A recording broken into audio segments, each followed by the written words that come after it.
Du coup, je commence, c'est ça? Sim, vamos começar Ethel vai faire agora. la apresentação. Ah oui, d'accord. Vas-y, Ethel.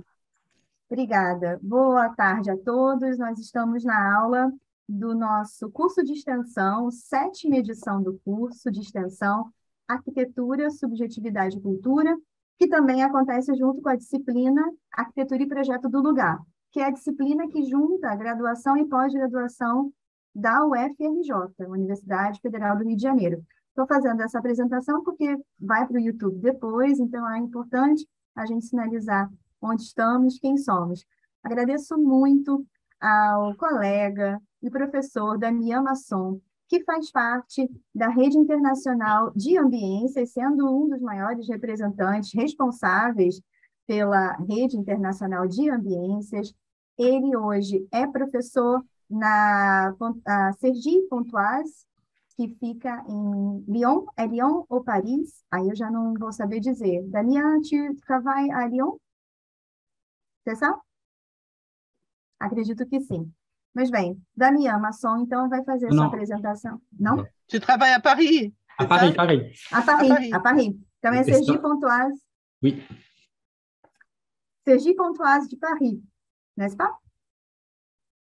E ele vai fazer a sua apresentação tratando do tema de subjetividade que nós demos início nas discussões em sala, poucos minutos atrás, mas também falando sobre as relações de ambiência, de identidade cultural e de apropriação. Então, agradeço muito ao Damian por estar aqui conosco mais uma vez, é uma honra e de uma generosidade enorme, e passo a palavra para ele. Merci beaucoup. Tu peux commencer. Super. Est-ce que vous m'entendez? Oui. Et pour la traduction, ça va aussi? Très bien. Eh bien, merci beaucoup pour cette invitation. Je suis très content de recommencer du coup cette intervention avec vous. Et pour vous faire une confidence, c'est mon premier cours de toute l'année. Parce que je vois mes étudiants français demain. Donc, je commence avec vous en primeur. Alors, je vais partager mon écran. Você já estava com a piranha paulista, da sua cartinha, a sua declaração de amor para ela foi na época que você estava... J'entends du bruit par contre. Ah oui, ça y est. Alors, je vais partager mon écran. Est-ce que vous voyez mon écran? Oui, on voit ton écran. Et c'est en le grand écran, vous avez la diapositive? Oui, c'est le... Eh bien, c'est parfait. Alors, je vais du coup commencer par,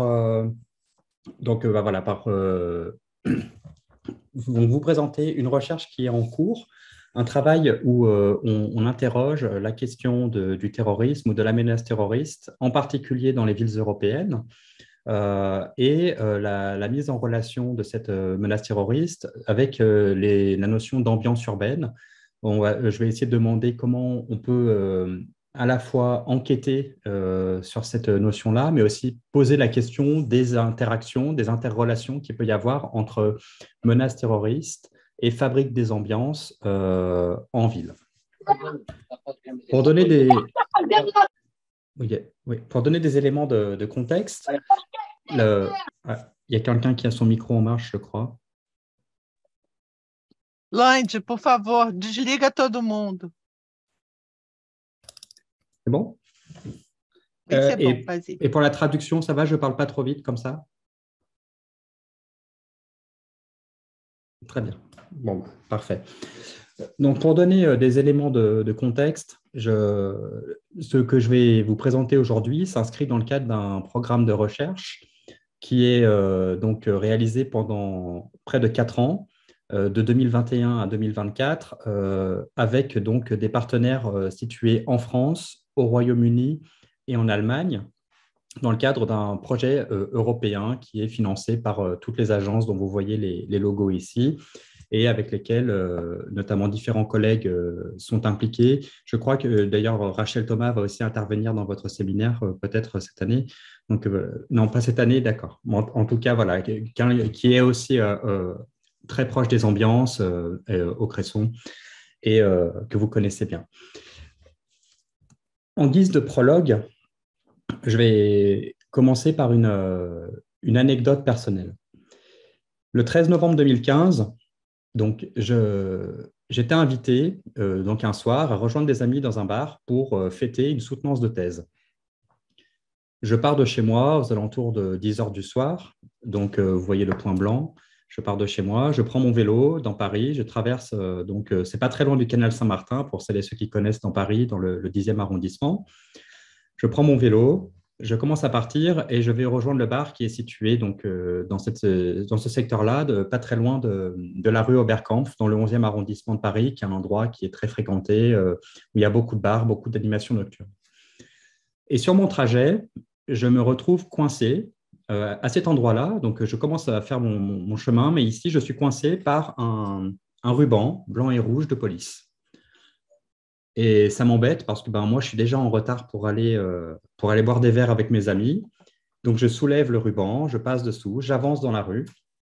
Et quelques mètres plus loin, un policier arrive, il commence à crier tout un tas de choses et me dire dégagez de là, vous n'avez rien à faire, etc. Donc, je repars et je fais le grand trajet donc en faisant tout le détour pour aller dans le bar. Et tout au long de mon trajet, quelque chose vraiment dans l'air, de tout à fait imperceptible, me donne l'impression qu'il y a quelque chose de pas normal qui se passe. Je ne sais pas dire quoi, j'en ai pas la moindre idée, mais tout ce que je sais, c'est effectivement que tout au long de mon trajet, je ne sais pas pourquoi on ne m'a pas laissé passer là, et en plus, je sens que dans l'air, il y a une forme de tension, mais qui est indescriptible, qui est incompréhensible non plus. J'arrive dans mon bar, je rejoins mes amis, et environ 20 minutes après être arrivé, donc il doit être environ 22h30, la grille du bar se referme d'un coup. On va se retrouver enfermé toute la nuit dans ce bar et on va découvrir plus tardivement, vers 1h, 1h30 du matin, qu'il y a eu les attentats du Bataclan qui se sont déroulés juste à côté de l'endroit où j'étais. Donc nous, vraiment, pour donner un élément de précision, donc le Bataclan est ici, donc c'est les attentats du 13 novembre 2015 qui ont fait plusieurs centaines de morts à Paris. Il y a eu bien sûr la salle de concert avec la fusillade, mais il y a eu tout un ensemble d'autres endroits dans Paris, de terrasses, de cafés, de restaurants. Celui-ci, la rue Bichat, c'est celui où j'ai été interdit de passer. Donc là où j'ai été bloqué en vélo était là. Et effectivement, ce qui m'intéresse ici ou ce qui m'interroge, c'est que de cette expérience-là, on n'était pas capable de savoir ce qui se passait, on ne le savait pas. Et moi, je suis arrivé à un moment où même si c'était très, très proche, on n'a jamais entendu quoi que ce soit. Je n'ai pas entendu de balles, je n'ai pas vu de personnes blessées, rien de tout ça. Par contre, dans l'air, dans l'ambiance, il y a quelque chose qui, effectivement, toute la soirée, m'a interrogé sur ce qui était en train de se passer. Un peu plus tard, 1 an après exactement, je trouve cet article dans la presse où il est indiqué ceci: terrasse du 13 novembre, rien n'a changé, mais tout a changé. Et ça, c'est le 13 novembre 2016, 1 an plus tard, jour pour jour. Et c'est un peu le point de départ de cette recherche-là, qui est de se dire, si rien n'a changé, mais tout a changé, est-ce que ce qui a changé ne serait pas de l'ordre de l'ambiance, précisément? Et si cette ambiance a changé, de quoi parle-t-on? Comment peut-on le caractériser? Il s'agit de dire différemment qu'une fois qu'on est sorti du moment de l'événement attentat, une fois qu'on est sorti de l'après-événement, de la période traumatique, où la ville est en train de se réparer, où les habitants sont en train de vivre leur douleur, leur deuil, etc., il y a comme quelque chose, probablement, dans nos conduites, dans notre mode de relation à l'espace, dans notre mode de relation aux autres, dans nos manières de pratiquer les lieux, peut-être aussi dans les manières mêmes de mettre en scène les conduites ordinaires, de rendre possible la rencontre entre les individus, qui a évolué. Et c'est ça qu'on essaye d'étudier dans la recherche dont je suis en train de vous parler. Avant d'entrer dans le détail de ce qu'on peut entendre par la notion d'ambiance, je vais revenir sur le phénomène terroriste. Ici, vous voyez donc un un graphique qui nous présente effectivement l'évolution du nombre de morts liés au terrorisme en Europe au cours des à peu près 12 dernières années. Donc, les chiffres s'arrêtent en 2019. J'aurais pu ajouter 2020, 2021, 2022, mais ça ne remonte pas pour l'instant. L'année des attentats du Bataclan, c'est donc l'année 2015. Vous voyez que c'est une année qui est effectivement… pardon, ce n'est pas le nombre de morts qu'on voit là, c'est le nombre d'attaques, excusez-moi, sur cette image-là. La question est de se demander pourquoi travailler sur l'Europe. Quand on prend en considération effectivement les attentats dans le monde, sur l'année 2019, vous voyez que la majorité des attentats et de morts liées au terrorisme sont situés en particulier effectivement au Moyen-Orient, dans le continent africain et en particulier en Afrique subsaharienne, en Afrique du Nord. On va avoir aussi une partie d'attentats pas négligeables en Asie du Sud-Est. En ce qui concerne l'Europe, l'Amérique du Sud, si on prend l'année 2016, qui était la plus meurtrière en Europe, vous voyez que ça reste tout à fait négligeable. On parle d'environ 300 morts au total sur l'année 2016 en Europe, quand on est à plus de 19 000 morts en Afrique du Nord, au Moyen-Orient additionnés. Donc, on a affaire à un phénomène qui, a priori, ne nous concerne que très indirectement du point de vue européen. Néanmoins, une chose est certaine, et c'est ça que je vais présenter ensuite, c'est que les villes européennes, les villes françaises que je pratique au quotidien, comme Paris, elles ont beaucoup changé. Elles ont beaucoup évolué et en particulier, elles ont beaucoup réagi aux attaques terroristes qui ont eu lieu en 2015, 16, 17 en particulier. Ici, on voit aussi l'évolution du terrorisme au cours des 30 dernières années, des 40 dernières années, pardon, ou même 50, on est en 2022 maintenant, en Europe. Et on voit ici donc une progression qui nous montre qu'en fait, le nombre de morts liés au terrorisme a plutôt diminué dans l'ensemble. Ici, vous voyez tout ce qui est en rouge, ça correspond à des attentats qui ont eu lieu au Royaume-Uni et qui étaient essentiellement du fait de l'IRA, donc des attentats liés au séparatisme d'Irlande du Nord. Donc, c'est vraiment le gros des attentats dans les années 70 à 90. On voit ensuite un changement, une bascule, si vous voulez, qui va s'opérer notamment en 2004-2005 avec les attentats de Madrid dans la gare d'Atocha et puis les attentats de Londres où effectivement là ce sont des attentats à revendication de nature islamiste. On a ici une attaque particulière en 2011 en Norvège qui va correspondre cette fois-ci aux attentats, donc à l'attaque d'Utøya. Il s'agissait d'un ce qu'on appelle un tireur isolé, une personne qui avait donc tué 70 personnes sur une île. Et les attentats plus récents, en France en particulier, mais aussi en Allemagne, en Angleterre, se sont concentrés entre 2015 et 2017.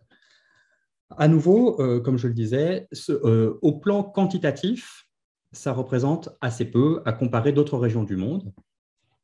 Et par ailleurs, je n'ai pas défini directement la notion de terrorisme, mais quand on s'intéresse à différentes sources plutôt de nature historique ou géopolitique qui nous parlent du terrorisme, il s'agit d'actes visant à intimider la population. Cette notion d'intimidation, elle est fondamentale dans le terrorisme. Donc, c'est comme il y a un enjeu de prise de contrôle émotionnel, de prise de contrôle affectif sur des personnes pour pouvoir essayer effectivement de faire passer ces idées, une idéologie ou éventuellement le combat que l'on porte. Le terrorisme, par ailleurs, peut aussi être d'État. Il n'est pas réservé à des groupes qui ne sont non étatiques en particulier. Quels sont, dans le champ des sciences humaines et sociales, les différentes disciplines qui s'intéressent à l'étude du terrorisme? Alors, on a des travaux qui viennent de sciences politiques, aussi en relations internationales, qui vont s'intéresser au réseau, qui vont s'intéresser à la façon dont il fonctionne. On a des travaux qui viennent plutôt de la criminalistique. Donc, ces travaux-là vont s'intéresser à la façon dont, en particulier, les terroristes agissent, comment ils recrutent, comment ils opèrent la propagande, comment ils peuvent identifier des menaces, etc. Ce sont aussi d'ailleurs ces travaux en criminalistique qui peuvent essayer de déjouer parfois la menace terroriste. Plus proche des disciplines, cette fois-ci, de l'espace, effectivement, de l'anthropologie de l'espace, de l'architecture, de l'urbanisme, on va avoir les security studies ou bien les critical security studies qui ont cette fois-ci vont questionner de près la façon dont des réactions institutionnelles visant à protéger les populations, visant à sécuriser les populations, peuvent aussi mettre en cause nos libertés en particulier.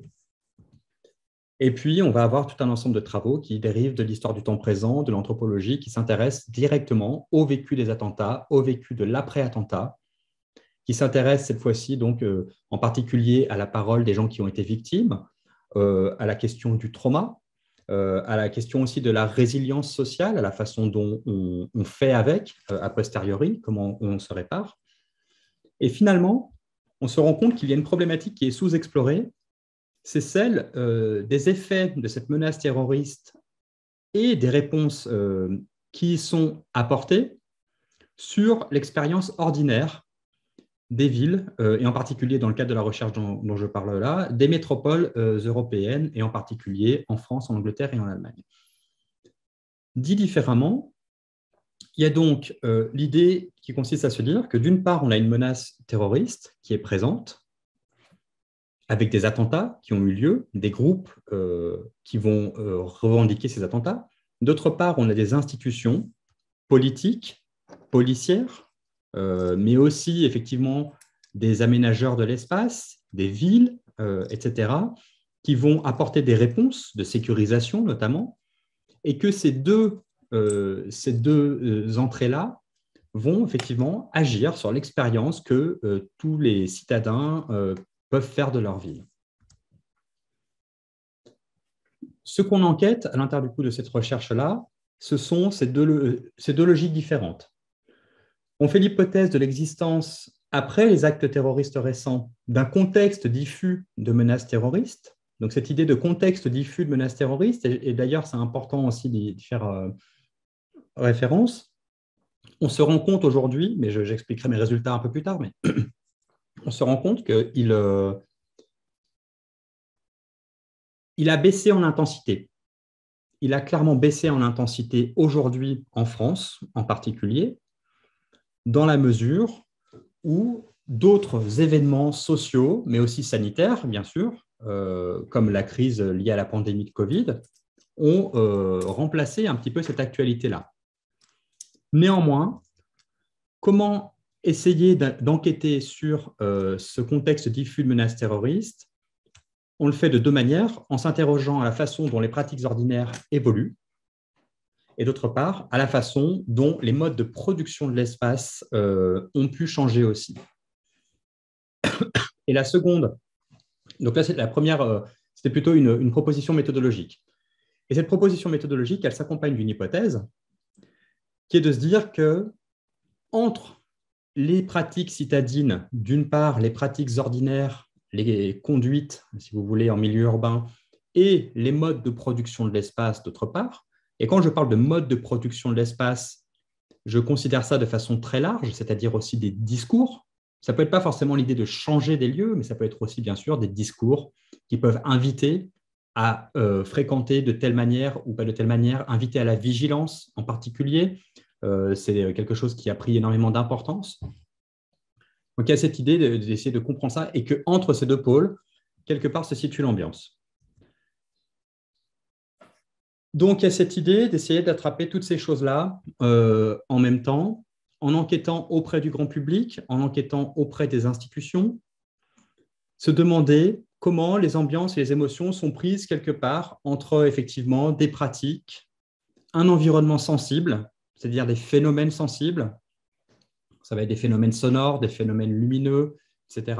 On peut prendre pour exemple, par exemple, dans la ville de Paris, au courant de l'année 2017, il y a eu une circulaire qui a été émise par le chef de la police, donc le chef de la police à l'échelle de la ville de Paris, qui a interdit l'utilisation des sirènes de police, à part situation d'urgence absolue. Et ça ce n'est pas du tout anodin, c'est-à-dire qu'on vient changer l'environnement sensible des citadins pour une raison. C'est pour éviter effectivement que les gens se précipitent sur leur téléphone pour savoir s'il y a un événement qui est en train de se dérouler. Pour savoir parce qu'après les attentats, dès qu'il y avait des sirènes qui retentissaient dans Paris, les gens étaient inquiets, téléphonaient à la police, aux pompiers, aux services de secours pour savoir ce qui se passait. Et donc, du coup, on en est monté à un point tel qu'on a interdit effectivement l'utilisation de ces sirènes-là, la sirène classique des polices. Donc voilà, ça c'est un exemple d'évolution de l'environnement sensible par rapport directement à cette menace-là.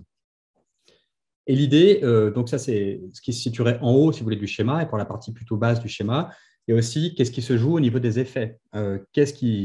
Comment ces ambiances ont des effets sur nos pratiques, sur nos modes de relation au lieu, sur nos émotions également. Du coup, pour commencer à avancer là-dessus, comment nos cadres d'expérience ou comment nos villes ont-elles évolué? Et on a affaire à un type de terrorisme qui est assez particulier depuis 2015 en Europe. On a vu apparaître dans la presse, mais aussi au niveau du Conseil de l'Europe, cette expression qui est celle de nouvelle forme de terrorisme. Cette expression nouvelle forme de terrorisme renvoie à la capacité, à l'appel plutôt qui a été formulé par certains groupes terroristes, de demander à leurs militants de pouvoir commettre une attaque armée, par exemple, simplement d'un couteau de cuisine. Donc de ne plus recourir, ou bien de faire appel à une voiture qui va foncer dans la foule, des choses comme ça. De ne plus recourir à des attentats très, très préparés, qui visaient des cibles de très, très haut potentiel. Par exemple, les attentats du World Trade Center nécessitent une très haute préparation, visent une cible qui est très forte. Et ce qui a changé très fortement avec effectivement les attentats comme ceux qu'on a pu voir à Londres en 2005, mais également les attentats de Paris en 2015 et puis de Nice, etc., c'est qu'on a des attentats cette fois-ci qui vont viser des lieux du quotidien. On ne vise plus des cibles à haut potentiel, on va viser des lieux du quotidien, et c'est comme si potentiellement le terrorisme ou la menace terroriste se diffuse dans l'espace public, dans le lieu des pratiques ordinaires et quotidiennes, et n'est plus réservé à des endroits spécifiques, en particulier effectivement de ce qui pourrait représenter au plan symbolique, par exemple. Au niveau de l'inscription aussi de cette menace terroriste dans nos quotidiens, voici ce qu'on voit en France depuis très longtemps. Maintenant, c'est quelque chose que, si vous êtes venu notamment à Paris ou autre, vous avez certainement croisé ces panneaux-là sur votre route. Donc, Vigipirate, il s'agit d'un vieux plan, en fait, il s'agit d'un plan de prévention du terrorisme qui existe depuis les années 70, mais ce qui a changé très fortement, c'est que dans le courant des années 2010, on a apposé ces triangles à l'entrée des lieux fréquentés par le public. Donc, devant une école, par exemple. Donc, moi, l'école où je vais poser mes enfants, il y a ce panneau-là qui est posé. L'université où je travaille, il y a ces panneaux-là qui sont imposés. Si on rentre dans un centre commercial, on va trouver ces panneaux-là. Si on prend le train, etc. Donc, c'est quelque chose qui est entré dans le paysage quotidien en France. Et il y a des indications qui peuvent changer.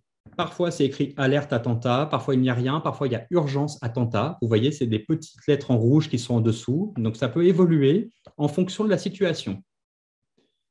Donc, on a à travers un système visuel, une symbolique visuelle ici, un rappel, si vous voulez, des autorités qui est là pour nous dire la menace est présente, on travaille dessus, et le niveau de dangerosité est le suivant. Le fait que ces panneaux d'ailleurs soient affichés et le fait qu'il y ait éventuellement qu'on vient apposer urgence attentat va aussi avoir des effets sur notre capacité d'utiliser des lieux, comme la capacité par exemple de pouvoir déposer ses bagages dans des espaces qui sont dédiés à ça dans un train. Quand on est dans une période où la menace d'attentat est très élevée, il est interdit de déposer ses bagages dans les espaces de bagages dans le train par exemple. Donc, il va y avoir des modifications de pratique. On voit aussi des logiques de surveillance accrue qui se déploient dans des endroits a priori anodins. Contrôle de sacs qu'on a pu voir durant toute l'année 2017-2018. Donc là, c'était après les attentats de 2015 qui étaient lieu à la fin de l'année 2015. On a eu l'année 2016, 2017, 2018 où on a eu des fouilles de sacs à l'entrée des centres commerciaux, par exemple. Donc, vous voulez faire vos courses, vous devez montrer votre sac pour prouver que vous n'avez pas de dispositifs qui permettraient de commettre un attentat sur vous. On voit aussi des patrouilles de militaires qui ont plusieurs missions, être visibles, rassurer la population, mais aussi servir de cible potentielle. On peut parler là vraiment de logique de militarisation de l'espace. Quand on face effectivement à ce genre de dispositif, logique de militarisation que l'on va retrouver avec effectivement la mise en œuvre de mobilier urbain de type défensif.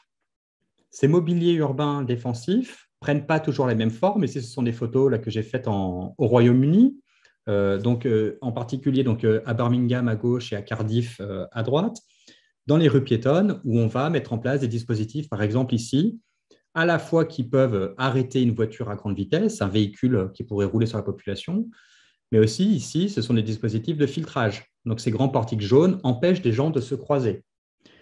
Et l'idée, c'est qu'on ne peut pas se croiser, on vient agir directement sur le corps. Donc là, on a des dispositifs qui sont, si vous voulez, des formes des biodispositifs à certains égards, qui agissent sur l'incapacité de se croiser, parce qu'ici, il n'y a pas assez de place aux épaules, ou alors si on veut croiser quelqu'un, on doit le toucher. Si on ne peut pas croiser, qu'est-ce que ça a pour effet? C'est que chaque personne passe seule dans le portique, et si on passe seul, on est identifiable. Donc, il y a en fait juste quelque part plus loin une caméra qui filme les visages de tous les gens qui entrent et qui sortent de la rue. Donc, c'est une manière en fait de contrôler précisément, cette fois-ci, effectivement, la façon dont on va occuper les lieux. Mais cette militarisation de l'espace, alors qu'elle avait ces dispositifs-là, alors qu'ils avaient commencé à être développés de façon relativement éphémère, relativement peu durable, comme on peut le voir ici, par exemple à l'entrée de marchés de Noël. Donc, on va avoir un marché, une fête en ville, et finalement, les gens les réapproprient. On va les emballer ici pour faire comme des cadeaux, etc. Ces dispositifs se sont installés et ont même commencé à être dessinés, comme on peut le voir là, devant la pyramide du Louvre à Paris, et sont devenus des lieux même utilisés. C'est-à-dire maintenant, ces petits blocs de béton sont devenus petit à petit des blocs de granit ou de marbre, des matériaux plus nobles, qui vont inviter à s'asseoir alors qu'ils ont un rôle défensif. On va même aller encore plus loin. Ici, ça c'est devant la préfecture de Bobigny, on est en Seine-Saint-Denis, et les lettres où c'est écrit « Entrée », ces lettres-là, en fait, sont pareil des dispositifs anti-véhicules béliers. Ou même chose à Manchester, oui, c'est Manchester, le stade Arsenal. Ça aussi, ce n'est pas des lettres décoratives, c'est à la fois décoratif et aussi des dispositifs de sécurité.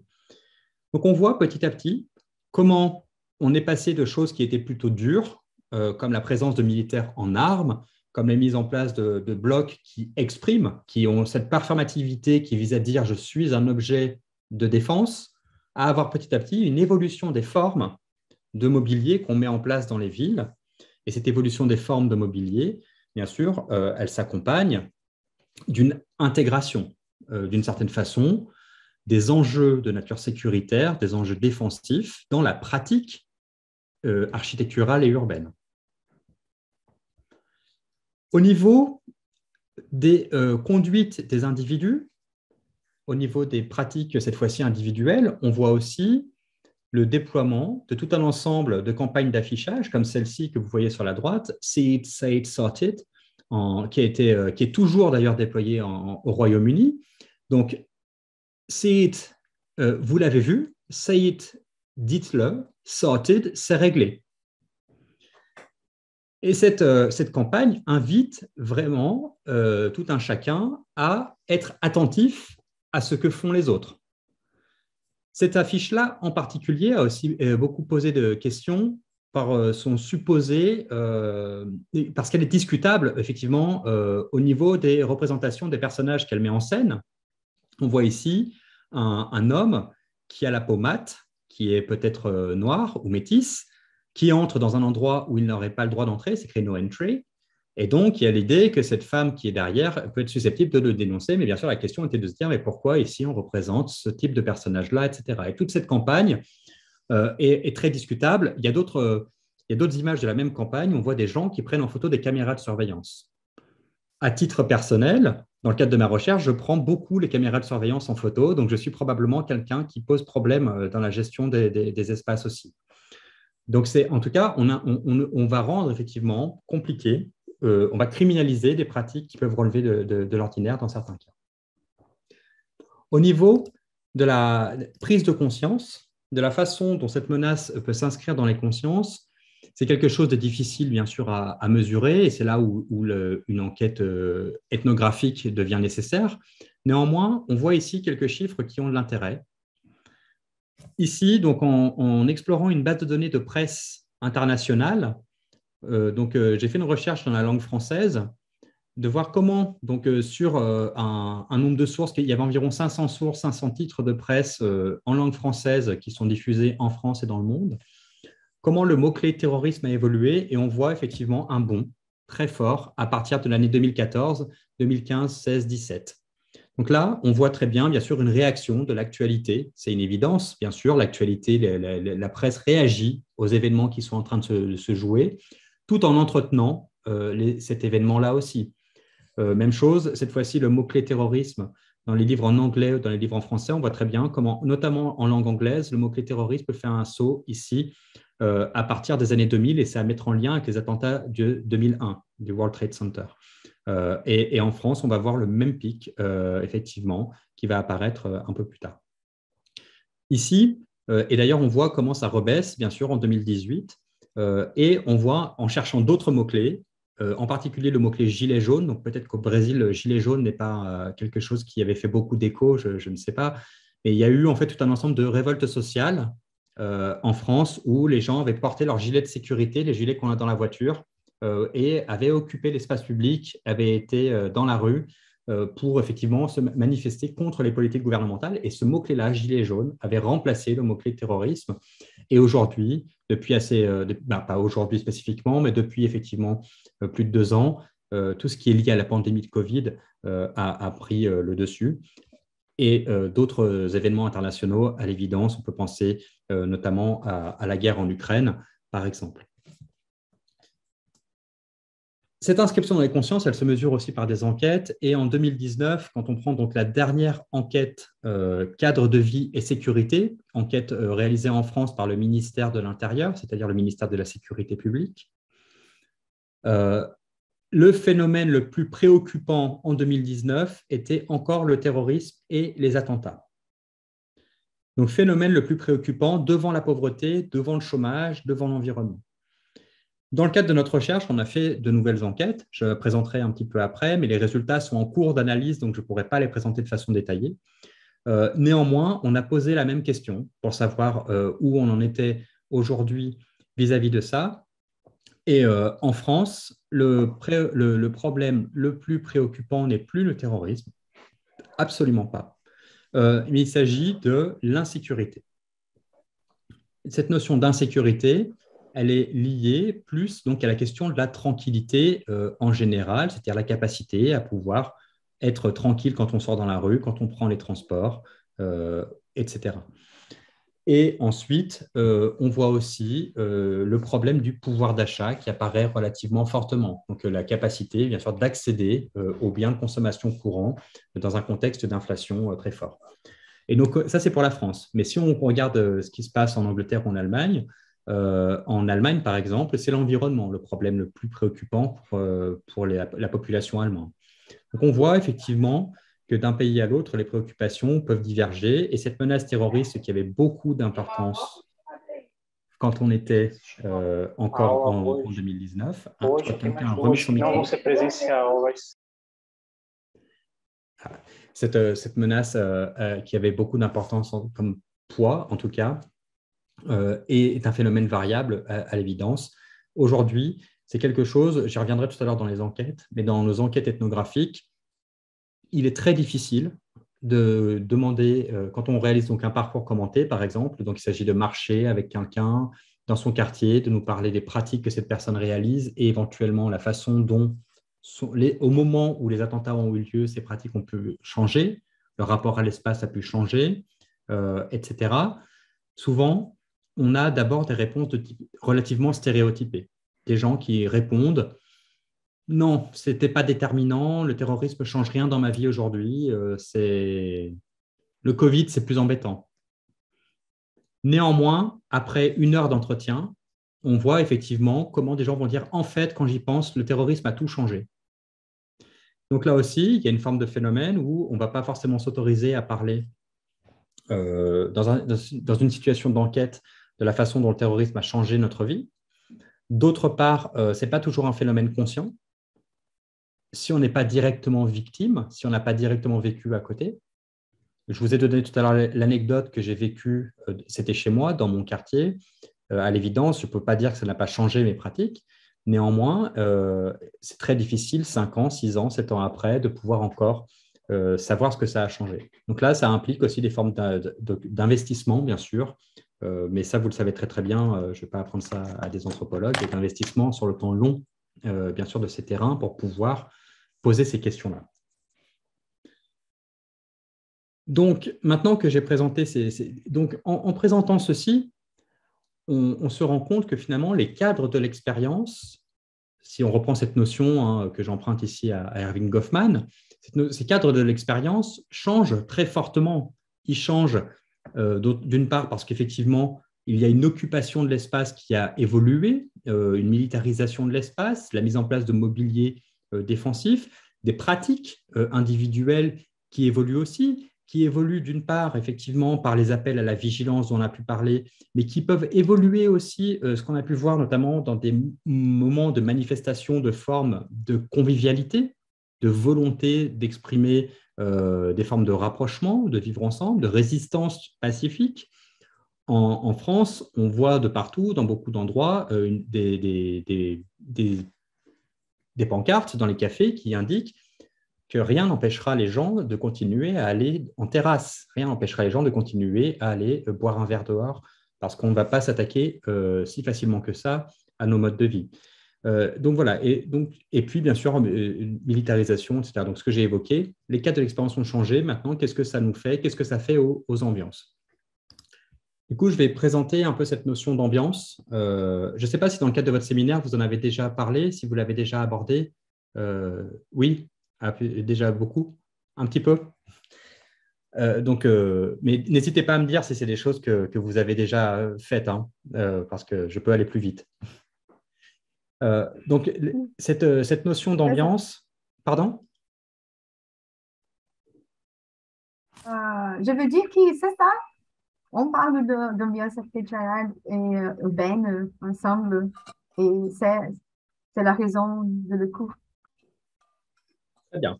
Donc, vous savez déjà tout ça très bien. Je fais vite là-dessus, mais il y a plusieurs approches de cette notion-là, à la fois comme approche plutôt de type esthétique et phénoménologique. On s'intéresse à des phénomènes sensibles, on s'intéresse éventuellement à la façon dont ils sont mis en scène, à la façon dont ils nous touchent.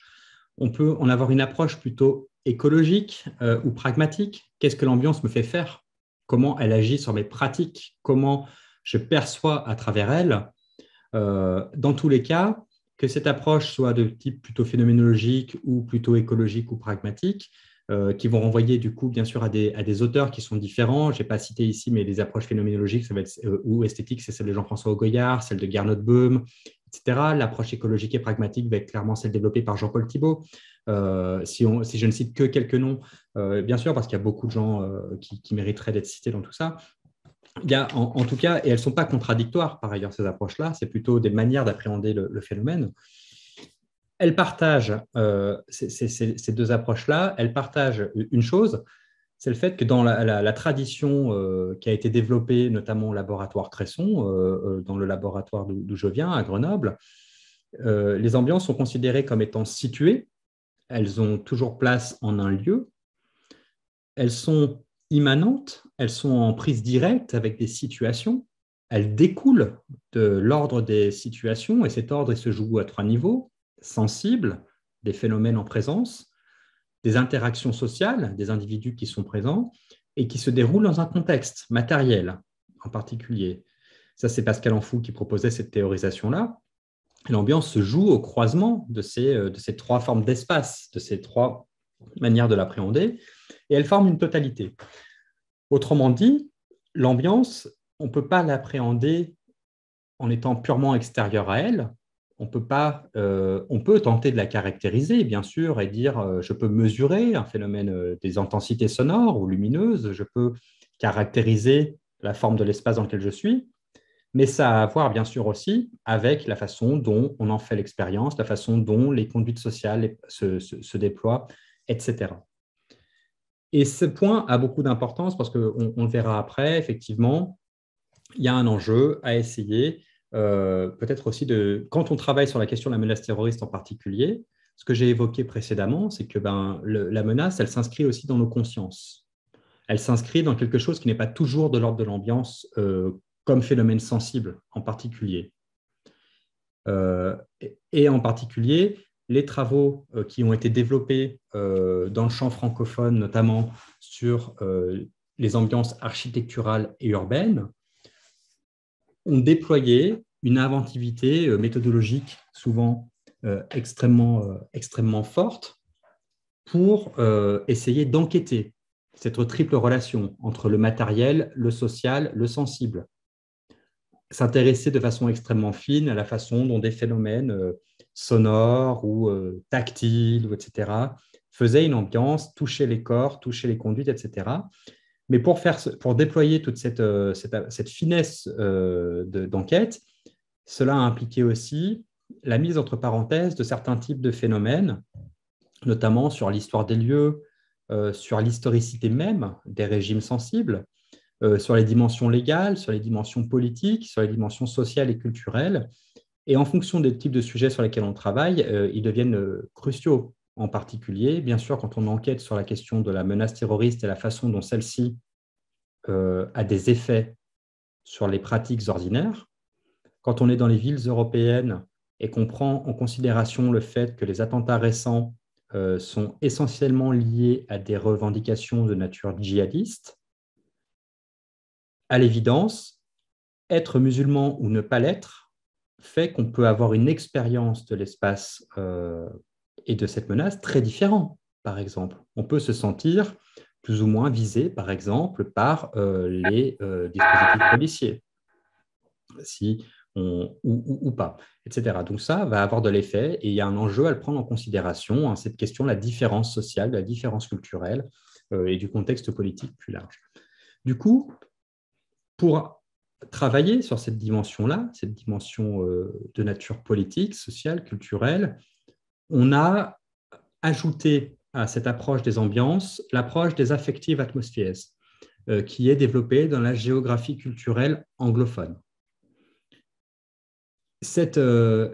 D'ailleurs, hein, au plan, j'ai mis affective entre parenthèses parce que historiquement, les premiers travaux qui ont commencé à parler de cette notion-là, on parlait effectivement d'ambiance affective et petit à petit, aujourd'hui, on ne trouve plus que des travaux sur les atmosphères tout court et affective a été mis de côté, en particulier parce que ça allait de soi, c'est tautologique quasiment, c'est-à-dire que les ambiances, bien sûr, vont, étant immédiatement quelque chose qui est de l'ordre du ressenti, de l'expérience, renvoie à des affects et à des émotions. On ne peut pas en considérer, séparer les choses autant que ça. Cette approche des atmosphères développée dans le monde anglophone a l'intérêt de pouvoir considérer les ambiances comme un état d'esprit, comme un signe des temps, ou bien on pourrait dire, il y a cette vieille expression allemande, Zeitgeist, ou bien une idée ou une situation phénoménale. Par exemple, on va trouver dans le travail de Ben Anderson cette idée des ambiances néolibérales, où il va parler des ambiances de la Révolution chez Marx. L'idée de dire qu'un contexte politique exerce un poids qui n'est pas nécessairement de l'ordre du phénomène sensible, mais qui est plutôt un poids, cette fois-ci, qui est un poids immatériel, mais qui joue sur nos consciences et sur nos actions, sur nos conduites, sur nos façons de percevoir les lieux. Dans cette considération-là des ambiances, l'ambiance, elle peut exister en dehors des corps. Elle peut exister sans même qu'on en fasse l'expérience. Alors, effectivement, que dans la version francophone, on va être nécessairement situé dans l'ambiance pour pouvoir en faire une expérience. Et puis enfin, elle met très clairement au sein de son appréhension de la problématique la question des affects. Cette notion d'affect, elle renvoie à une forme d'intensité, de quelque chose qui nous traverse. Ce n'est pas une émotion, c'est plutôt effectivement la façon dont la situation est susceptible de nous toucher directement, de nous mouvoir, éventuellement de nous émouvoir. Il y a donc cet enjeu, effectivement, de pouvoir voir comment, ici, tout de suite, dans cette géographie des affective atmospheres, on considère l'ambiance comme étant une situation qui est porteuse d'affect et qui va aussi, du coup, véhiculer du sens, comme elle peut directement toucher les corps avant la conscience.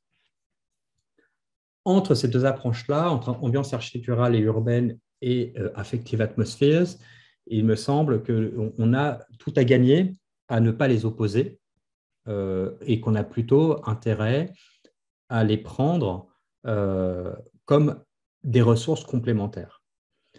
Du point de vue des ambiances architecturales et urbaines, il y a des travaux qui sont très outillés au plan méthodologique, très fondés au plan empirique et qui sont des ressources fondamentales pour pouvoir réaliser de l'enquête de terrain. Elles sont aussi très importantes pour pouvoir enquêter sur les dimensions sensibles des situations, là où beaucoup de travaux sur les affective atmospheres n'enquêtent pas forcément les dimensions sensibles des situations. Et les affective atmospheres, de leur côté, elles apportent effectivement une théorisation extrêmement robuste qui est aussi particulièrement utile quand il s'agit de vouloir remonter en généralité ou de connecter cette théorie des ambiances avec d'autres théories sociales ou culturelles. Elles sont inscrites très directement dans une approche de nature culturelle et politique et elles nous aident du coup à réinscrire la question du sensible ou du corporel au cœur de problématiques de nature sociale, politique, historique. Et ça, c'est quelque chose qui a beaucoup d'intérêt dans la recherche qu'on est en train de mener.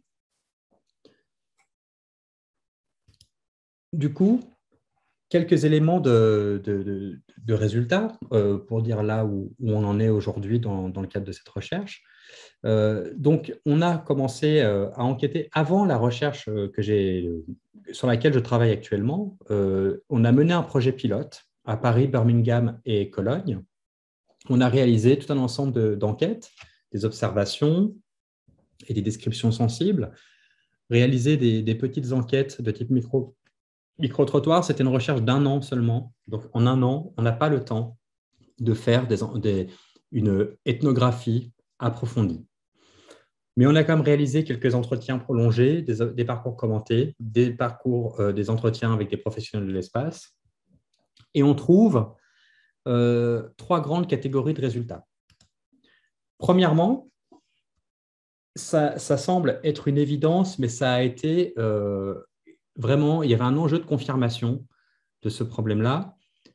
La question de la distance temporelle à l'événement, c'est-à-dire de la distance temporelle à l'attentat terroriste, est fondamentale dans la prégnance de cette menace, dans l'expérience que l'on en fait au quotidien des espaces. Dit différemment, plus on se situe à distance d'un attentat, plus on se situe à distance d'un événement terroriste, et plus sa prégnance diminue. Qu'il s'agisse de diminuer dans les discours officiels, dans la presse, mais comme aussi dans les discours qui sont produits par les gens qu'on a pu rencontrer, les enquêtés, etc. Pour autant, et c'est là où il y a vraiment un enjeu à continuer à enquêter cette question, c'est que cette prégnance, quand je parle ici de prégnance, ce que je veux dire, c'est la capacité à verbaliser notre relation à cette menace.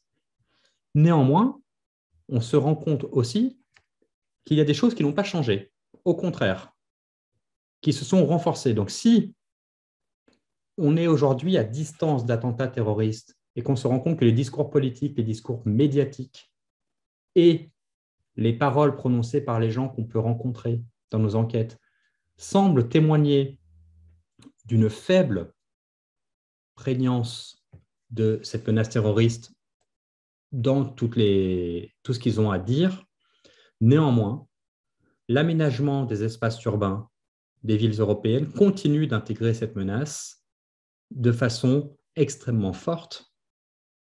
On voit, et c'est un des champs notamment de l'enquête, comment les métiers de l'urbanisme aujourd'hui évoluent pour intégrer cette menace terroriste.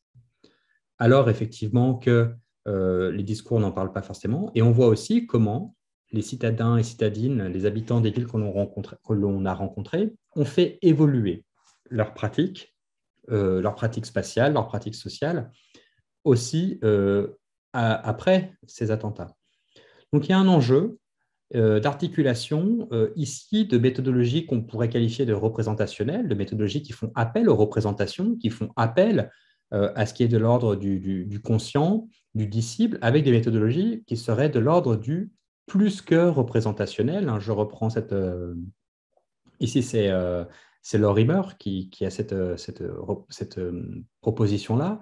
Il y avait Thrift qui opposait le représentationnel et le non représentationnel. Et ici, Lorimer est plus que représentationnel pour dire intégrer des méthodologies qui vont intégrer notamment le temps, qui vont intégrer des phénomènes qui ne sont pas de l'ordre de la représentation, mais qui sont plutôt de l'ordre éventuellement de l'incorporé, du sensible, etc. Bien sûr, ce que font les méthodes d'ambiance, mais là, l'enjeu, c'est aussi de pouvoir connecter ça, de dire, d'un côté, on a une théorisation non représentationnelle ou plus que représentationnelle qui invite à pouvoir attaquer, à comprendre les problématiques qui débordent le discours. Ici, les méthodologies d'ambiance peuvent aider à le faire. Deuxième niveau de résultat, l'existence, effectivement, de tout un ensemble donc, de signes qui reflètent la menace terroriste comme des mesures de lutte contre ces menaces, ne fabrique pas pour autant une ambiance de menace terroriste. Et ça aussi, ça a énormément d'importance, c'est-à-dire que ce n'est pas parce que j'ai évoqué tout un ensemble de dispositifs de sécurité, tout un ensemble d'appels faits aujourd'hui, de signes, etc., nous invitant à être attentifs vis-à-vis de cette menace. Ce n'est pas pour autant que les villes européennes peuvent se qualifier comme des lieux où il y aurait une ambiance de menace. Comme je le disais, justement, la menace terroriste est très liée à une forme d'actualité. Donc, ce n'est pas parce qu'il y a des panneaux Vigipirates en France qui disent « attention, il y a un risque d'attentat » qu'on vit dans cette menace-là. Donc, il y a un enjeu, cette fois-ci, de critique, de compréhension de ce que ces dispositifs font. Si, effectivement, ils ne fabriquent pas une ambiance, un climat d'antiterrorisme ou un climat de lutte contre le terrorisme ou que sais-je, ils fabriquent quand même quelque chose. Et est-ce qu'ils ne fabriqueraient pas une sorte de pouvoir? Je reprends cette notion-là chez Allen, qui parle ambient power, et cette idée qui est de dire d'une certaine façon, l'ambiance a une capacité d'action sur les corps, a une capacité aussi de séduction, a une capacité éventuellement donc d'intégration ou au contraire d'exclusion. Et qu'est-ce que ça fait? Comment on vit avec? Donc là aussi, cet enjeu, c'est d'essayer de compliquer les choses et de ne pas caricaturer. Troisième niveau de résultat, les modes de production de la ville et les métiers de fabrique de la ville ont clairement évolué au cours de ces dernières années et continuent d'évoluer. J'ai évoqué tout à l'heure effectivement le fait que le matériel, le mobilier urbain défensif qui s'est déployé, mais il y a aussi plus largement une évolution de la chaîne des responsabilités.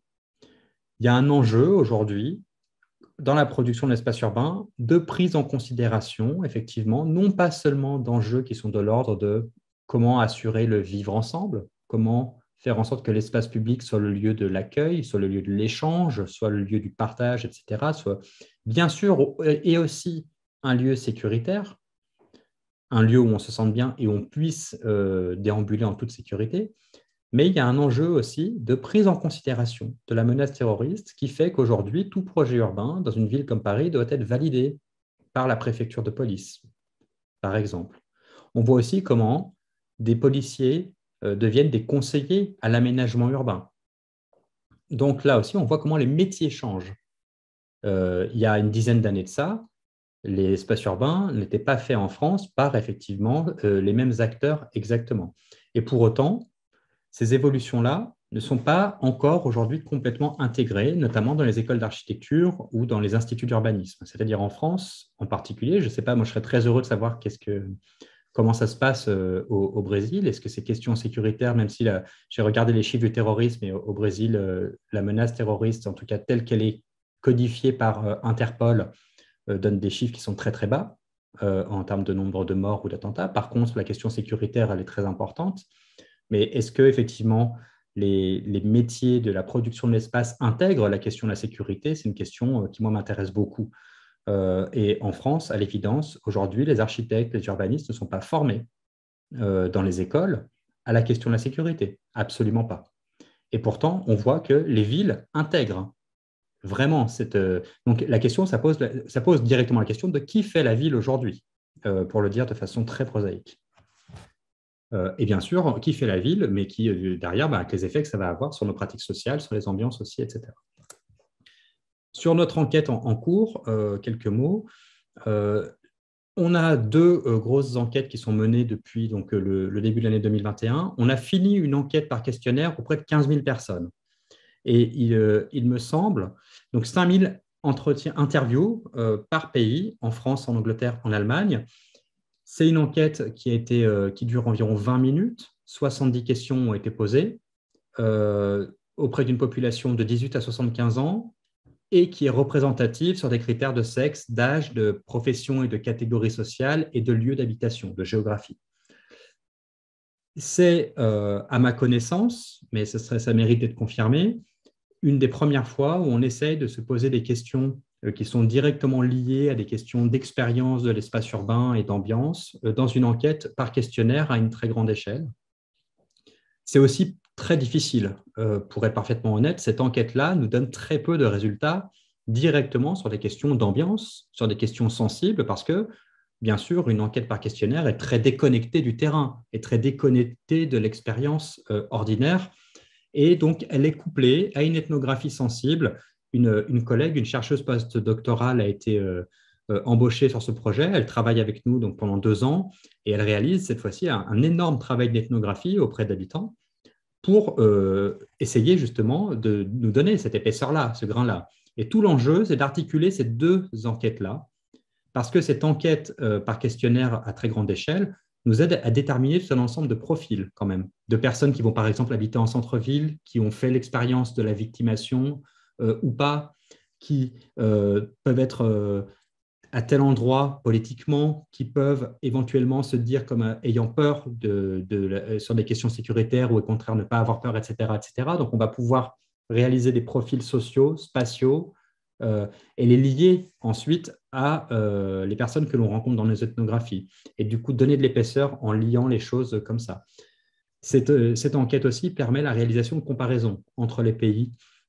Et c'est très fort de voir effectivement en particulier que on savait, l'Allemagne est un pays qui s'est démilitarisé après la Deuxième Guerre mondiale, qui se remilitarise aujourd'hui, depuis le conflit, la guerre en Ukraine. C'est très, très récent. En fait, l'Allemagne recommence à avoir une armée, ça a moins d'1 an.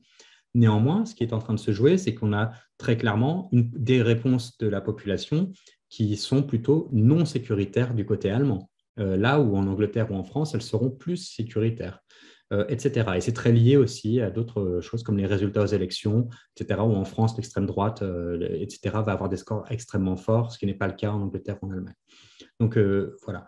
Je n'ai pas aujourd'hui plus de résultats sur cette enquête-là, parce qu'elle est en cours de traitement et vraiment, je veux rester prudent par rapport à tout ça. Donc, c'est quand on est en train de les exploiter et en théorie, on publiera le premier rapport d'enquête en décembre. Donc, je vous informerai si ça vous intéresse, je pourrais vous l'envoyer, bien sûr. Et puis, ensuite, et faire le reste. Voilà. J'en ai fini pour ce que j'avais à présenter. Voici quelques publications en lien direct avec ce que j'ai présenté, si vous voulez un petit peu aussi voilà, chercher qui peuvent détailler certaines des méthodologies ou certaines des questions qu'on s'est posées avec les collègues et que vous pouvez retrouver là. Voilà, je vous remercie pour votre attention. Merci Damien, super, c'était très bien. Peut-on ouvrir à des questions? Où est-ce qu'il est déjà? Ah, je ne vois pas les petits carreaux. Est-ce qu'on peut ouvrir à des questions? Tu n'as pas le micro là. Oui, bien sûr. Je me permets de poser la première question, c'est d'accord? D'accord. Je voudrais parler un peu de résilience. Tu as parlé de résilience. Je voudrais te demander